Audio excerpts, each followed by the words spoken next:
She was a smart, fun-loving mountain lover, Calgarian, loved the stampede, loved adventure and travel. Jillian just did what she was passionate for. It's like a roller coaster ride. There's really good weeks and there's really good days, and then you'll be struck with just a day of like, I don't want to get out of bed. I don't want to do this today. Like, I just want to really sit in my misery and accept it for what it is. I'd say I've been really fortunate in my journey to have more good days than bad. The hardest day that we've had to do would be her birthday. It was kind of the day that you officially couldn't avoid thinking of her. You spend time celebrating that person on that day for the last 25 years, that it's kind of like a little bit of ripping the Band-Aid off. So it was a day of really taking time to reflect and be reminded, like, this happens for a reason. She had 25 amazing years of adventure, of travel, of friendship, and just like try to just focus on positivity. I think if you head down the other path, it can really defeat you.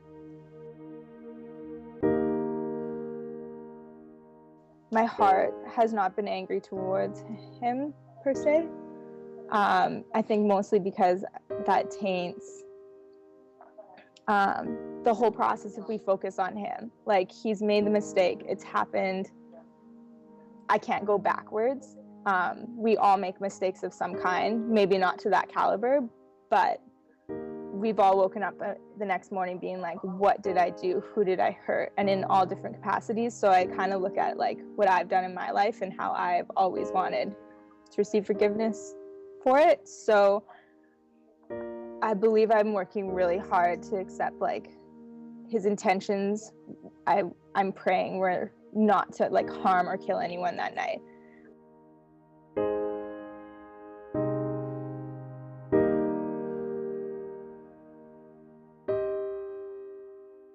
The Kharbanda family is lovely. Our heart is consistently broken for them, the loss of their father for two young girls. And I remember when we first saw the mother on the media, Mrs. Kharbanda, she was actually first to do a media face-to-face between all of us. And her cry out and her sadness on her face was just devastating. And it was right then and there, we just knew like we need to help them, we need to be in relationship with them. The only way we're gonna get through is by being each other's family and support system. And I really think having the children in my parents' life regularly like brings a lot of youth back to them and a lot of life, because my sister lived with them for the last couple of years, so they're used to having someone always around.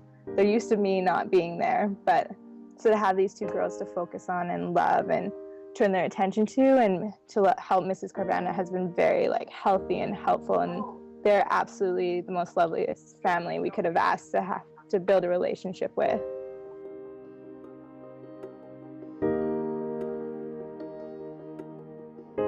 It was fully ingrained in Jillian to sacrifice that and love others.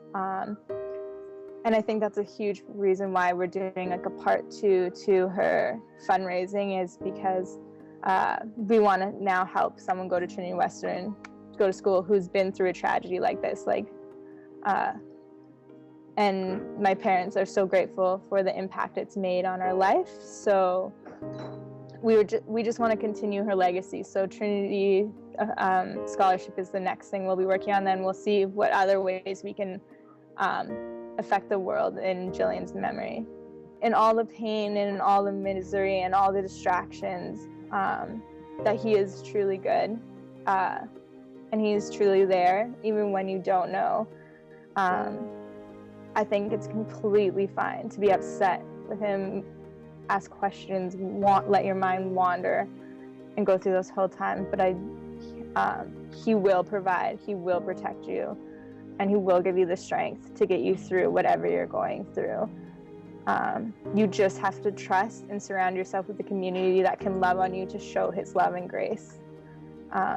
Because that's been huge, seeing his love shine through other people through this time, which has just reminded me that he is there, he cares for me, and he will do whatever it takes to help me through this.